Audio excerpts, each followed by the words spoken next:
Israel का double attack, मारा गया हमास का चीफ। इस्माइल हनिये की मौत पर आग बबूला हुआ हमास ने इजराइल को दे डाली बड़ी धमकी। नमस्कार दोस्तों, मैं हूं आपके साथ हर्ष भारद्वाज। इजराइल और हमास एक दूसरे पर बम बरसा रहे हैं और इस बीच ऐसी खबर आ जाती है कि हमास बौखला जाता है क्योंकि हमास का चीफ मारा जाता है। हमास चीफ इस्माइल हनिये की ईरान में एक हमले में मौत हो गई है। हमास चीफ इस्माइल ईरान के राष्ट्रपति के शपथ ग्रहण में शामिल होने के लिए पहुंचा था जब तेहरान में हनिये के घर को रात 2 बजे निशाना बनाकर एक स्ट्राइक की गई। इसमें हमास चीफ इस्माइल हनिये और उसके एक बॉडीगार्ड की मौत हो गई।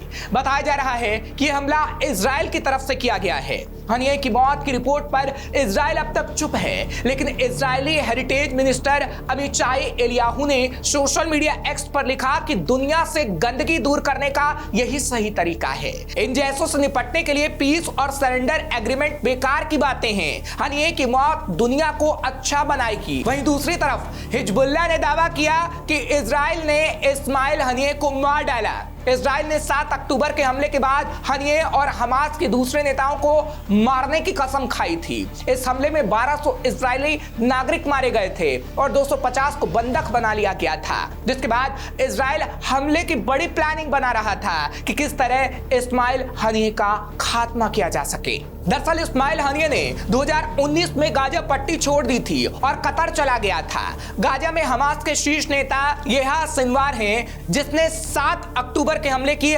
साजिश रची थी, जिसमें हनिये भी शामिल था। इससे पहले अप्रैल में हनिये के परिवार पर इजराइल की ओर से हमला किया गया था। इजराइल एयर स्ट्राइक में हनिये के 3 बेटे और 4 पोते मारे गए थे। हमास ने इस हमले को आतंकी कार्रवाई बताया था और तब भी कहा था कि किस तरीके से इजराइल की तरफ से यह अटैक हुआ है। कुछ समय पहले इस्माइल हनिये ने कहा था कि इजराइल के साथ इस जंग में उसके परिवार के 60 लोगों की मौत हुई है। इजराइल से इस जंग में फिलिस्तीन में अब तक करीब 38,000 लोग मारे जा चुके हैं। फिलहाल हनिये की मौत से हमास बौखला गया है। हमास के प्रवक्ता मूसा मजरूक ने इस्माइल हनिये की मौत पर कहा कि इजराइल की कायराना हरकत है। हमास ने कहा कि हनिये की मौत का बदला लिया जाएगा, उनकी कुर्बानी बेकार नहीं जाने दी जाएगी। हमास ने कहा कि इस्माइल की मौत एक बड़ी घटना है, लेकिन इससे इजराइल को कुछ हासिल नहीं होने वाला। हमास ने कहा कि हमास इतना मजबूत है कि इसके किसी भी नेता की मौत पर संगठन के काम पर असर नहीं पड़ेगा।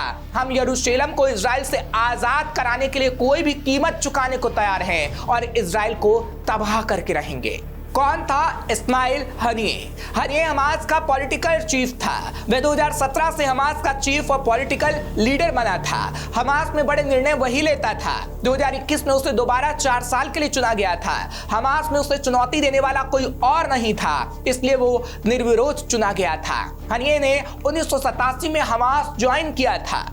अब जब हनिये मारा गया है तो कहा जा रहा है कि हनिये की मौत का हमास की कैद में इजरायली बंधकों पर बड़ा असर पड़ सकता है। इस्माइल मिलिट्री ऑपरेशन का इंचार्ज था, तो वही संगठन के सारे पॉलिटिकल और डिप्लोमेटिक फैसलों की जिम्मेदारी इस्माइल हनिये के पास थी। बंधकों की रिहाई और सीजफायर से जुड़े फैसले हनिये ही कर रहा था। उसके नहीं रहने से बंधकों की सिक्योरिटी खतरे में आ सकती है और उनकी जान तक जा सकती है। यानी इस वक्त हमास इस मौत से आग बबूला हो गया है और इजराइल और हमास एक बार फिर एक दूसरे पर बम बरसाने को तैयार हैं।